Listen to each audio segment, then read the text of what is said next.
ಚಂಡಿಕಾಹವನ ಅಂದರೆ ಏನು? ಚಂಡಿಕಾಹವನ ಏನಕ್ಕೆ ಮಾಡಬೇಕು? ಇದರಿಂದ ಮಾಡೋದ್ರಿಂದ ಫಲ ಏನು ಅಂತ ಅದನ್ನ ಈ ಒಂದು ಚಂಡಿಕಾಹವನದಲ್ಲಿ ಮಾರ್ಕಂಡೇಯ ಪುರಾಣದಲ್ಲಿ ಬರುತ್ತೆ. ಈ ಮಾರ್ಕಂಡೇಯ ಪುರಾಣದಲ್ಲಿ 700 ಮಂತ್ರಗಳನ್ನ ದುರ್ಗಾ ಸಪ್ತಶತಿ ಅಂತ ಹೇಳಿದರೆ, ಈ ಮಾರ್ಕಂಡೇಯ ಮಹರ್ಷಿಗಳು ಹೇಳಿರುವಂತಹ ಇದರಲ್ಲಿ ಮೊದಲನೇ ಅಧ್ಯಾಯದಲ್ಲಿ ಆ ಒಂದು ಚಂಡಿಕಾವನ್ನ ಮಾಡಬೇಕಾದ್ರೆ ಏನು ಅದಕ್ಕೆ ಪ್ರೇರಣೆ ಅಂತಂದರೆ, ಒಬ್ಬ ಸುರತ ಅನ್ನೋ ಒಬ್ಬ ರಾಜ, ಸಮಾಧಿ ಅನ್ನೋ ಒಬ್ಬ ವೈಶ್ಯ. ಈ ರಾಜನಿಗೆ ಏನಾಗಿರುತ್ತೆ, ಆ ರಾಜನಿಗೆ ರಾಜ್ಯವನ್ನೆಲ್ಲ ಅವರ ಮಂತ್ರಿಗಳು, ಸೇನಾಧಿಪತಿಗಳು ಅವರುಗಳೆಲ್ಲರೂ ಮೋಸ ಮಾಡಿಬಿಟ್ಟು ಅವನ ರಾಜ್ಯದಿಂದ ಈಚೆ ಕಡೆಗೆ ಕಟ್ಬಿಟ್ಟಿರ್ತಾರೆ. ಅವನು ಕಾಡಿಗೆ ಬರ್ತಾನೆ. ಹಂಗೆ ಈ ಒಬ್ಬ ಸಮಾಧಿಯನ್ನು ವೈಶ್ಯ ಅಂದರೆ ಅವನು ಅಷ್ಟೇ ಮನೆಯಲ್ಲಿ ಚಿತ್ರಹಿಂಸೆ ಕೊಟ್ಟು ಅವನ ದನಗಳನ್ನೆಲ್ಲ ಸಂಪಾದನೆ ಮಾಡ್ತಿದ್ದೆಲ್ಲ ಹೆಂಡತಿ ಮಕ್ಕಳುಗಳೇ ತಂದ್ಕೊಂಡು ಅವನನ್ನು ಕಾಡಿಗೆ ಕಟ್ಬಿಟ್ಟಿರ್ತಾನೆ. ಇಬ್ಬರು ಒಂದು ಕಡೆ ಮೀಟ್ ಆದಾಗ ಇಲ್ಲಿಗೆ ಹೋಗಬೇಕು, ನನಗೆ ಈ ರೀತಿ ಆಗಿದೆ, ನನ್ನ ಅಧಿಕ ಮಂತ್ರಿಗಳೇ ಅವರು ಸಾಮಂತರುಗಳು ಇವರು ಎಲ್ಲ ನನ್ನ ಸೋಲ್ಬಿಟ್ಟು ನನ್ನನ್ನೇ ಕಾಡು ಕಟ್ಬಿಟ್ರು ಅಂತ ರಾಜ ಹೇಳ್ಕೊತಾನೆ. ಹಾಗೆ ಇವನು ವೈಶ್ಯನೂ ಅಷ್ಟೇ, ನನ್ನ ಮನೆಯವರೇ ನಿನಗೆ ಮಂತ್ರಿಗಳು ಅಧಿಕಾರಿಗಳು ಮಾಡಿದ್ರು, ನಿನಗೆ ನನ್ನ ಮನೆಯವರೇ ಈಚೆ ಕಡೆ ಕಟ್ಬಿಟ್ಟಿದ್ದಾರಮ್ಮ, ನಾನೇನು ಮಾಡಲಿ ಅಂತ ಇದು ಮಾಡಿಕೊಂಡು ಅವರಿಬ್ಬರು ಬರ್ತಿರ್ಬೇಕಾದ್ರೆ ಅಲ್ಲಿ ಸುಮೇಧ ಅನ್ನೋ ಒಬ್ಬ ಋಷಿ ಆಶ್ರಮಕ್ಕೆ ಬರ್ತಾರೆ. ಆ ಋಷಿ ಆಶ್ರಮಕ್ಕೆ ಬಂದು ಆ ಋಷಿಗಳನ್ನು ಅಲ್ಲಿ ಅವರಿಗೆ ಒಂದು ಏನೋ ಪ್ರೇರಣೆಯಾಗಿ, ಈ ಋಷಿಗಳಿಂದ ನಮಗೆ ಒಂದು ಒಳ್ಳೆಯದಾಗ್ಬೋದು, ಈ ಋಷಿಗಳು ಏನಾದರೂ ನಮಗೆ ಪರಿಹಾರ ಸೂಚಿಸ್ಬೋದು ಅಂತ ಹೇಳ್ಬಿಟ್ಟು ಅವರಲ್ಲಿ ಬಂದಾಗ ಆ ಋಷಿಗಳು ಹೇಳ್ತಾರೆ, ನೀನು ಮಾರ್ಕಂಡೇಯ ಪುರಾಣದಲ್ಲಿ ಉತ್ತಮವಾಗಿರುವಂತಹ ದೇವಿ ಮಹಾತ್ಮೆ ಅಂದರೆ ದುರ್ಗಾ ಸಪ್ತಶತಿಯನ್ನು ಪಾರಾಯಣ ಮಾಡಿ ನಿಮಗೆ ಕಳ್ಕೊಂಡಿರೋದನ್ನೆಲ್ಲ ಅದರಲ್ಲಿ ಯಾವ ರೀತಿ ಇದೆ, ಆ ದುರ್ಗಾ ಸಪ್ತಶತಿಯಲ್ಲಿ ಯಾವ ರೀತಿ ಇದೆ ಆ ರೀತಿಯಲ್ಲಿ ಪಾರಾಯಣ ಮಾಡಿ ನಿಮಗೆ ಎಲ್ಲವನ್ನೂ ಸಿಗತ್ತೆ ಅಂತ ಹೇಳ್ಬಿಟ್ಟು ಹೇಳ್ತಾರೆ. ಹಾಗೆ ಅವ್ರು ಹೇಳಿದಾಗ ಅವರು ನಮಗೆ ಪಾರಾಯಣ ಮಾಡೋ ವಿಧಾನ ಏನು ಮಾಡಬೇಕು, ಅದಕ್ಕೇನು ಫಲ ಅಂತ ಹೇಳಿದಾಗ ಅವರು ಹೇಳ್ತಾರೆ, ಒಂದು ಸರ್ತಿ ಮಹಾವಿಷ್ಣು ಈ ಒಂದು ಯೋಗ ನಿದ್ರೆಯಲ್ಲಿ ಮಲಗಿರಬೇಕಾದ್ರೆ ವಿಷ್ಣುವಿನ ಕಿವಿಯಿಂದ ಮಧು ಕೈಟವ ಅನ್ನೋ ರಾಕ್ಷಸರು ಹುಟ್ಟುತ್ತಾರೆ. ಅವರು ಹುಟ್ಟುಬಿಟ್ಟು ದೊಡ್ಡ ಬಲಿಷ್ಠ ರಾಕ್ಷಸರಾಗಿ ಹುಟ್ಟಿ ಆ ವಿಷ್ಣುವಿನ ನಾಭಿಕವನದಿಂದ ಹುಟ್ಟಿರುವಂತಹ ಬ್ರಹ್ಮನನ್ನು ಅವರು ತಿನ್ನಬೇಕು ಅಂತ ಹೋಗ್ತಾರೆ.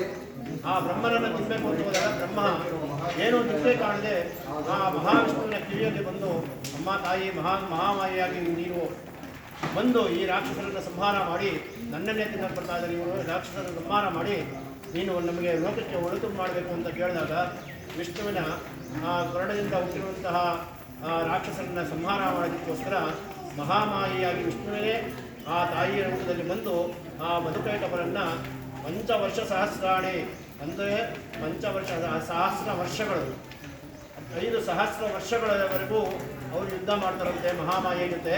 ಮಹಾಮಾಯಿ ಅಂದರೆ ಚಾಮುಂಡೇಶ್ವರಿನೇ. ಮಹಾಮಾಯಿಯ ಜೊತೆ 5 ವರ್ಷಗಳು ಯುದ್ಧ ಮಾಡಿದ್ರು, 5,000 ವರ್ಷಗಳು ಯುದ್ಧ ಮಾಡಿದ್ರು. ಇವ್ರಿಗೂ ಸೋಲಾಗಲ್ಲ, ಅವ್ರಿಗೂ ಸೋಲಾಗಲ್ಲ.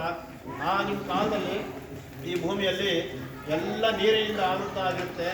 ಆ ಪಂಚವರ್ಷ ಸಹಸ್ರಾಣಿ ಮಾಡಿದ್ರು, ಸಹಸ್ರಾಣಿ ಇವರನ್ನು ಸೋಲಿಸೋಕ್ಕಾಗದೇ ಇರೋದ್ರಿಂದ ಅವರು ತಾಯಿ ಮಹಾಲಕ್ಷ್ಮಿ ಮಹಾಕಾಳಿಯಾಗಿ ಬಂದು ನಿಮ್ಮನ್ನು ಯಾವ ರೀತಿ ನಾನು ಕೊಲ್ಲಬೇಕು ಅಂತ ಹೇಳ್ತಾರೆ. ನಿಮ್ಮನ್ನು ಕೊಲ್ಲ ವಿಧಾನನೇ ಗೊತ್ತಾಗ್ತಿಲ್ಲ ನನಗೆ, ನಿಮ್ಮನ್ನು ಯಾವ ರೀತಿ ನಾನು ಸಂಹಾರ ಮಾಡಬೇಕು ಆ ರೀತಿ ಹೇಳಿದ್ರೆ ನಾನು ನಿಮ್ಮನ್ನು ಸಂಹಾರ ಮಾಡ್ತೀನಿ ಅಂತ ಹೇಳ್ತಾರೆ. ಆಗ ಆ ಮಧುಕೈಟಭ ಅನ್ನೋ ರಾಕ್ಷಸರು ಅವರು ಈ ಎಲ್ಲವನ್ನು ಯೋಚನೆ ಮಾಡಿ ಇವಳು ನನ್ನನ್ನು ಕೊಲ್ಲಕ್ಕಾಗದೇ ಇಲ್ಲ ಅಂತ ಅಂದ್ಕೊಂಡು ತಿಳ್ಕೊಂಡು, ನೋಡಮ್ಮ ಈ ಭೂಮಿ ಎಲ್ಲ ಜಲದಿಂದ ಆವೃತ ಆಗಿದೆ, ಆ ಜಲ ಎಲ್ಲಿಲ್ವೋ ಅಲ್ಲಿ ನಮ್ಮನ್ನು ಸಂಹಾರ ಮಾಡುವಂತ ಹೇಳ್ತಾರೆ ಮೊದಲನೇ ಅಧ್ಯಾಯದಲ್ಲಿ. ಆಗ ಆ ದೇವಿ ಭೂಮಿಯನ್ನು ನೋಡಿದಾಗ ಎಲ್ಲವೂ ನೀರಿನಿಂದ ಆವೃತ ಆಗಿರೋದ್ರಿಂದ ಆ ದೇವಿ ತನ್ನ ತೊಡೆ ಮೇಲೇ ಅವರಿಬ್ಬರನ್ನು ಕೂಡಿಸ್ಕೊಂಡು, ಇಲ್ಲಿ ನೀರಿಲ್ಲ ನೋಡಿ ನಿಮ್ಮನ್ನು ಸಂಹಾರ ಮಾಡ್ತೀನಿ ಅಂದ್ಬಿಟ್ಟು ಶಂಖ ಚಕ್ರ ಗದೆ ಶಾರ್ಕ ಎಲ್ಲ ಆಯುಧಗಳನ್ನು ತಗೊಂಡು, ವಿಷ್ಣುವಿನ ಆಯುಧಗಳನ್ನು ತಗೊಂಡು ಅವರಿಬ್ಬರನ್ನು ತಲೆ ಕತ್ತರಿಸ್ಬಿಟ್ಟು ಮಧುಕೈಟವರನ್ನು ಮೊದಲನೇ ಅಧ್ಯಾಯದಲ್ಲಿ ಸಂಹಾರ ಮಾಡ್ತದೆ. ಮತ್ತು ಎರಡನೇ ಅಧ್ಯಾಯಕ್ಕೆ ಬಂದರೆ ಮಹಿಷಾಸುರ ಅನ್ನೋ ಒಬ್ಬ ರಾಕ್ಷಸ ಭೂಮಿಯಲ್ಲಿ ಬಹಳ ತೊಂದರೆಗಳನ್ನು ಮಾಡ್ತಾ ಇರ್ತಾನೆ. ಆ ಮಹಿಷಾಸುರ ರಾಕ್ಷಸನ್ನ ಸಂಹಾರ ಮಾಡಬೇಕು ಅಂತ ದೇವಿ ಉತ್ಪತ್ತಿ ಆಗ್ತದೆ. ಹೇಗೆ ಉತ್ಪತ್ತಿ ಆಗ್ತದೆ ಅಂದರೆ ಮಹಿಷಾಸುರನಲ್ಲಿ ಉಗ್ರಾಸ್ಯ, ಉಗ್ರವೀರ, ಬಿಡಾಲ ಇಂಥ ಅನೇಕ ರಾಕ್ಷಸರುಗಳು ಒಂದು ಒಬ್ಬರಿಗಿನ್ನ ಒಬ್ಬರು ಶಕ್ತಿವಂತರಾಗಿ ಅವರು ಇರ್ತಾರೆ. ಆ ರಾಕ್ಷಸರುಗಳಿಂದ ಕೊಲ್ಲಕ್ಕೆ ಆಗ್ತಿರಲ್ಲ. ಆ ದೇವತೆಗಳು ಯಾವ ದೇವತೆಗಳು ಅವರೆಲ್ಲ ಸೋತ್ಕೊಳ್ತಾ ಇರ್ತಾರೆ. ಆಗ ಈ ಎಲ್ಲ ದೇವತೆಗಳು ಅಮ್ಮ ನೀನು ಆವಿರ್ಭವಿಸು, ನೀನು ಹುಟ್ಕೊಂಡು ನೀನು ನಾವು ಎಲ್ಲ ಒಂದೊಂದು ಶಕ್ತಿಯನ್ನು ನೀನು ಕೊಡ್ತೀವಿ. ಆ ಗಂಡಸರಾಗಿಂತ ನಮ್ಮ ಕೈ ಸೋಸಕ್ಕಾಗಲ್ಲ, ನೀನೇ ಇದಕ್ಕೆ ಸರಿ, ನೀನೇ ಸಾಧಿಸ್ಬೇಕು ಅಂತ ಅವ್ರು ಕೇಳ್ತಿದ್ದಾರೆ. ಅವರೆಲ್ಲ ವರ ತಗೊಂಡಿದ್ದಾರೆ. ಅದರಿಂದ ನೀನು ಅಂದು ಅವರನ್ನೆಲ್ಲ ಸಂಹಾರ ಮಾಡಬೇಕು ಅಂತ ಕೇಳಿದಾಗ ಆ ದೇವಿಗೆ ಒಬ್ಬೊಬ್ಬ ದೇವತೆಗಳು ಒಂದೊಂದು ಆಯುಧಗಳನ್ನು ಕೊಡ್ತಾನೆ. ಕೃಷ್ಣ ತನ್ನ ಚಕ್ರದಿಂದ ಒಂದು ಸುದರ್ಶನ ಚಕ್ರ ಕೊಡ್ತಾನೆ. ಯಮ ಅವನ ಯಮಪಾಶವನ್ನು ಕೊಡ್ತಾನೆ. ಬ್ರಹ್ಮ ಯಾವತ್ತು ಇದಾಗದೇರ ಅಂತ ಕಮಂಡಲವನ್ನು ಕೊಡ್ತಾನೆ.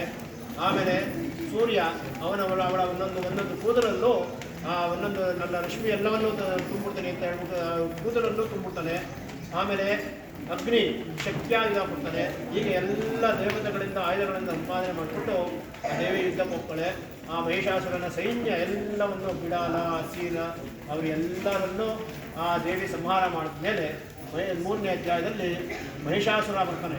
ಅವನು ಇಷ್ಟೊಂದು ಶಕ್ತಿ ಇದೆಲ್ಲ, ಇವರು ಯಾರು ಇದು ಹೆಂಗಸು ನನ್ನ ಸೈನ್ಯವನ್ನೆಲ್ಲ ಸಂಹಾರ ಮಾಡಿದ್ರಲ್ಲ ಅಂತ ಹೇಳ್ಬಿಟ್ಟು ಬಂದಾಗ ಮಹಿಷಾಸುರ ಬಂದಾಗ ಅವಳನ್ನು ಸೋಲ್ಸೋಕ್ಕೆ ಆಗ್ತಿರಲ್ಲ ದೇವಿಗೆ. ಆಗ ಆ ಮಹಿಷಾಸುರನ ಆರ್ಭಟ ಜೋರಾಗಿ ಇದಾಗಿರುತ್ತೆ. ದೇವಿ ಯಾವಾಗ ಸೋಲ್ಬೇಕು ಅಂತ ಬರ್ತಾನೆ ಆವಾಗ ಮಹಿಷಾಸುರ ತನ್ನ ಮೊದಲನೇ ರೂಪ ಮಹಿಷ ಅಂದರೆ ಕೋಣದ ರೂಪದಲ್ಲಿ ದೇವಿ ಮುಂದೆ ಬಂದು ಯುದ್ಧ ಮಾಡೋದಕ್ಕೆ ಶುರು ಮಾಡ್ತಾನೆ. ಆ ದೇವಿ ಮುಂದೆ ಬಂದು ಯುದ್ಧ ಮಾಡೋದು ಶುರು ಮಾಡಿದ್ರೆ ಸುಮ್ಮ ಆ ದೇವಿಯ ಕೋಣವನ್ನು ಮುಗುರುಗಳಿಂದ ಪಂಚಿ ಇದು ಮಾಡಿ ಎಲ್ಲ ಮಾಡಿ ಸಂಹಾರ ಮಾಡೋಕ್ಕೆ ನೋಡ್ತಾ ಇರುತ್ತೆ. ಆದರೂ ಆಗ್ತಿರಲ್ಲ.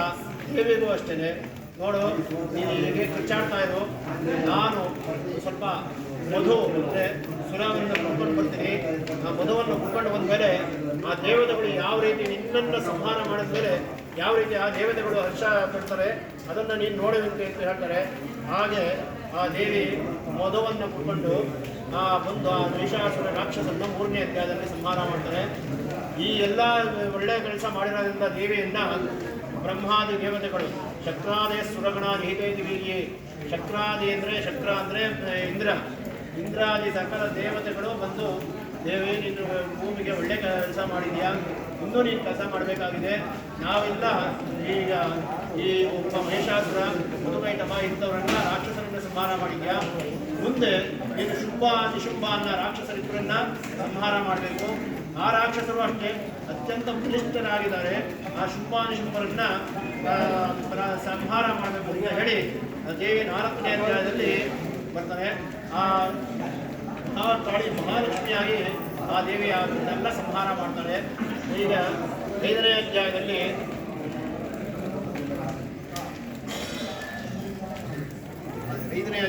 ಶುಂಭ ಅನ್ನೋ ರಾಕ್ಷಸರನ್ನ ಸಂಹಾರ ಮಾಡೋಕ್ಕೆ ದೇವಿ ಬರ್ತಾಳೆ. ಈಗ 6ನೇ ಅಧ್ಯಾಯದಲ್ಲಿ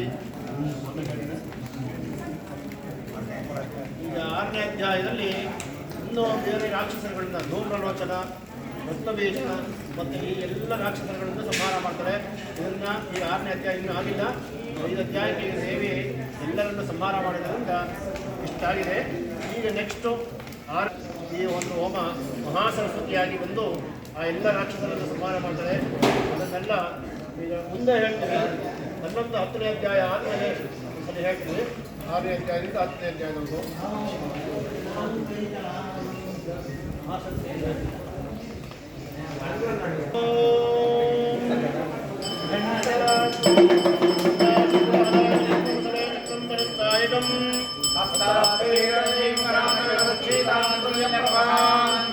ಗೌರಿ